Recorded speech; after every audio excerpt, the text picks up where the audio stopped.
now we exist as both an online and an in-person community where folks can go for education, ceremony, and integration work that is rooted in ancestral practice and leans on ancestral practice as a form of harm reduction for modern journeyers. Mm-hmm.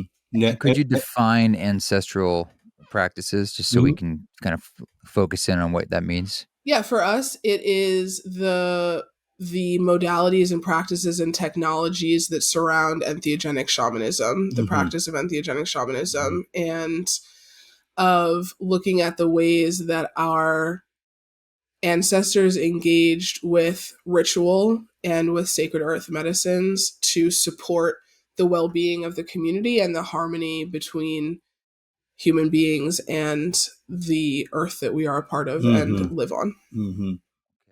Yeah. And then for me, I was in the cannabis industry, and I had left about 3 days before we had a conversation. I had left the industry. I was kind of brokenhearted. I thought cannabis was going to be the tool that I was going to be a part of to usher in a new way of thinking about these master plants.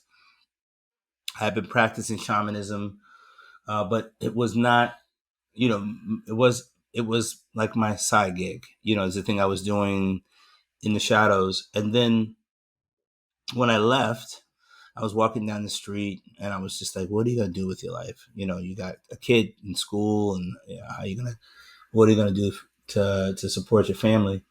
And then I remembered like this advice I give people all the time in ceremony, which is to do the thing that makes your heart sing. Forget about the money, all that will come. Forget about capitalism. Right, forget about it. Just do the thing.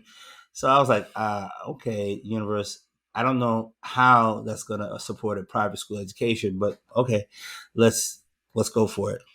So once I surrendered to that, 3 days later, we get in connection with each other. We have this amazing conversation. And since then, it's been like kind of like a blur for me. It just been like riding this wave, and the universe has just, provided for this, given us this privilege, this great privilege to be able to share the wisdom of our ancestors, spirit guides, and allies. And it's just, I feel like, the lesson, there's so many lessons in that, but the greatest is it's the same in ceremony. You set an intention, but let go of the expectation. So my intention was to do the thing that make my heart sing. I didn't see, I thought it was like I'd be just serving medicine all over the world, and that would be my primary focus. But really, it was Ancestor Project, right? It was creating a training and education platform for folks to really support preparing for ceremony, right? Understanding what that means and how to prepare, seeing it as a ceremony, not as like a recreational activity, although there's time for that as well. But also the integration, because what I was seeing was lots of people using this as a crutch, like the magic pill to fix them, right? But you have to attract that healing into yourself. You have to heal your own inner healer and be humble yourself to these wise ancestors who are, thousands of years wiser and older than our species. So for me, that was kind of my story. Yeah, that's beautiful. So when we talk about some of these ancestral rituals, Charlotte, you mentioned that you're finding like you could bringing those into ceremony today. What are some of those that you're finding are the most practical or useful? Or what's like the missing ones that people are like, well, if you've probably found over time, sort of like the basic constituent parts here that, you know what I mean?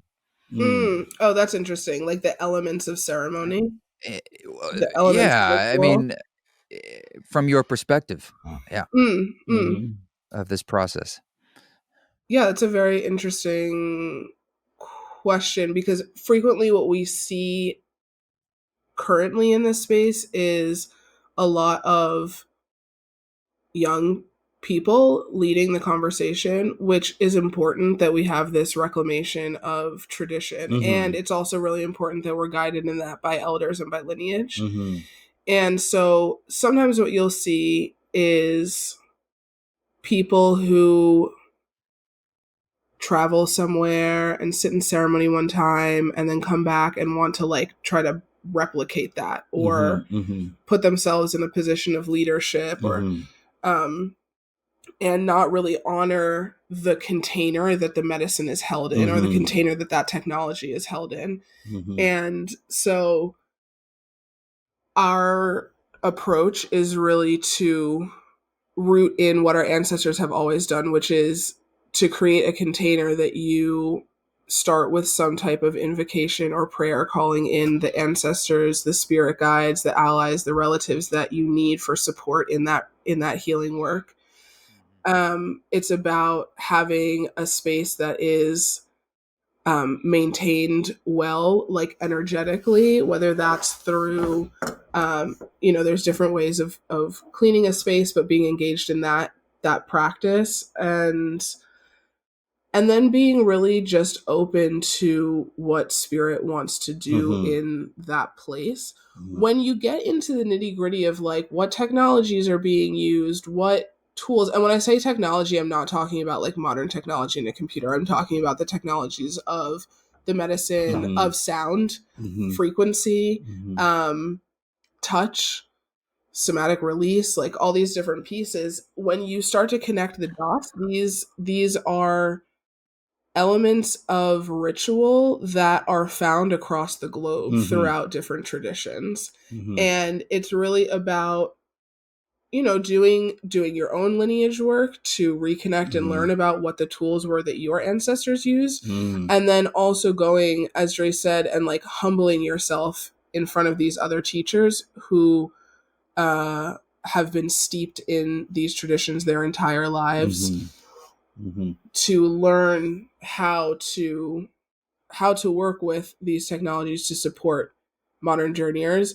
I feel like a really good book on this topic that I'm reading and am constantly suggesting is The Healing Wisdom of Africa by Malidoma, because he talks specifically about how we bridge the gap between the westernized world and what I would refer to as the global south, or the westernized world and indigenous culture and ways of being, and talks a lot about like how we can lean on elders, right?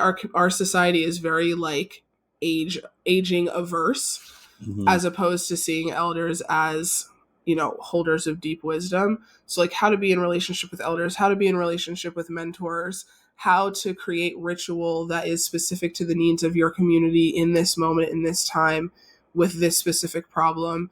And so, yeah, I feel like that's he talks about the different technology that elements bring forth and sound and different plants or herbs and divination, all these different tools that have been used for millennia to maintain our balance with each other and our harmony with the natural world. Yeah. And I would add to that, if pro tips, so to speak, two that have really been powerful for us is intention, like approach it. Now, so we view what we're doing as living a life of ceremony. Like everything is ceremony for us. Like our goal is to live, when you come to ceremony, you come to ceremony with lots of respect and gentleness and thoughtfulness, and not actually not so much thoughtfulness, but beingness, like being present and surrendering, actually turning off the logical,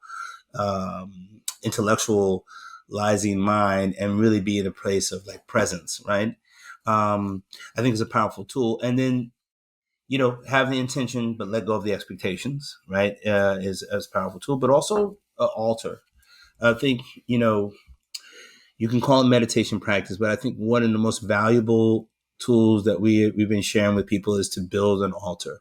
And this specific altar I'm speaking of is an altar where you go to worship yourself. The first thing you do in the morning is you get up and you sit there, and your spirit guides and ancestors and allies, in some traditions, you're there to help them. But the tradition I'm sharing is they're there to help you. They've already figured it out. They're good. So what they need is you. They're here to help you because you're the baby here and don't know anything. And so sitting at your altar every morning of worship of yourself and veneration of yourself is a really powerful ritual, and to get you into this place of gentleness and respect, and hear the name that you chose before your parents were born. Mm. Well, I just think about, you said your first journey, and the flip for you happened essentially when it became the attention going from you to another, to an act of like service and Mm, compassion, Mm-hmm. and that unlocked everything. Mm-hmm. And in some ways, an altar is a vector point of something larger than yourself to speak mm, Mm-hmm. through your attention, Mm-hmm. and that again is something othering than just your mind, Mm-hmm. mhm. and that is a powerful tool.